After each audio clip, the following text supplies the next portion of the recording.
Ever wonder what a country of over 1 billion people gets up to in just 24 hours? Well, today we're going to find out. We're essentially hitting pause on a single day to look at all the different threads, innovation, global strategy, daily life, that weave together the story of a nation that is always, always in motion. Let's dive in. I mean, it's a massive question, right? But you'd be surprised.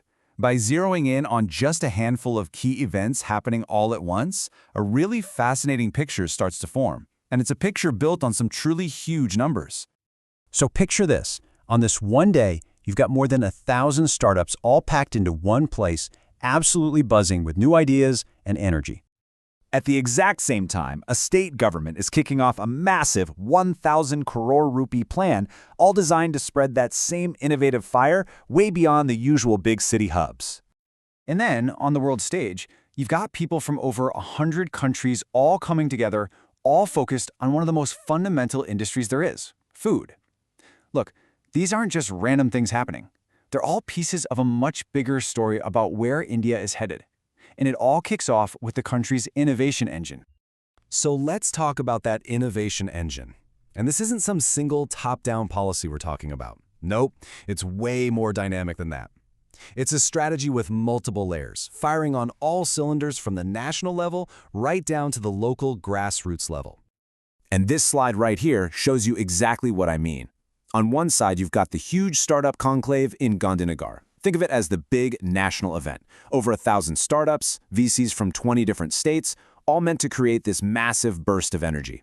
But at the very same time, and this is crucial, the state of Karnataka is launching its LEAP scheme.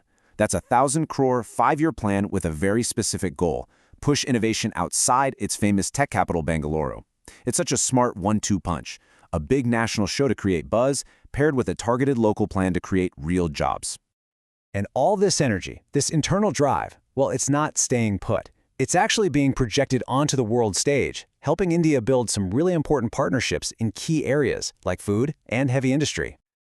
Just take a look at World Food India 2025 happening in New Delhi. Yeah, on the surface, it's a huge trade show with over 100 countries participating. But look a little closer at the theme: sustainability, innovation, and inclusivity. You see, this isn't just about showing off products. It's a really strategic play to position India right at the center of solving the world's food problems, basically saying we're a leader in the future of food. And that same kind of strategic thinking is happening in industry. On the same day, Cochin Shipyard announces a major partnership with the South Korean giant KSOE. Now, this is more than just a business deal. It's about taking India's solid shipbuilding base and plugging in South Korea's world-class cutting-edge tech. The big prize? Boosting India's own self-reliance, both economically and strategically, in the super important maritime war. Now, with all this crazy fast growth and innovation, you're going to run into some challenges, right? And you can see this tension playing out perfectly in a sector that affects millions of us every single day: digital finance. What we're seeing here is a fascinating balancing act in real time, this constant push for new ideas alongside the absolute need for some protective guardrails. So first up, you've got the innovator. Jio Payments Bank rolls out a new feature they're calling Savings Pro. It's actually a super clever idea. Any cash you have in your account over a certain limit just gets automatically swept into an overnight mutual fund. So your idle money is actually earning you something instead of just sitting there. It's all about making digital investing super easy and accessible for everybody. But then, on that exact same day, the regulator steps in. The Reserve Bank of India yanks the license of a company called Data Finance. And why? Because they were caught outsourcing really basic stuff like customer verification and even loan recovery, which is a big no-no under the digital lending rules. It's a powerful signal to the market. We love innovation, but we will not sacrifice consumer safety. Growth and guardrails walking hand in hand. Okay, so we've talked business, we've talked strategy, but a country is so much more than that, isn't it? What about the people, the culture, and what's being built for the future?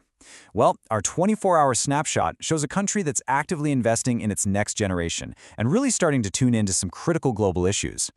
For example, check out the National Young Chef Competition. And don't mistake this for some flashy reality TV show. No way. This is a serious 6-month-long competition put on by the Ministry of Tourism for hospitality students. The whole point is to challenge them to mix traditional Indian flavors with new, innovative techniques. It's a real investment in keeping heritage alive while building up future talent. And you know, that focus on the next generation, it's not just about skills. On this same day, the spotlight is on World Environmental Health Day, and the theme is Clean Air, Healthy People. It's a really simple but incredibly powerful statement, right? It shows an understanding that nurturing future talent also means making sure they have a healthy planet to live on.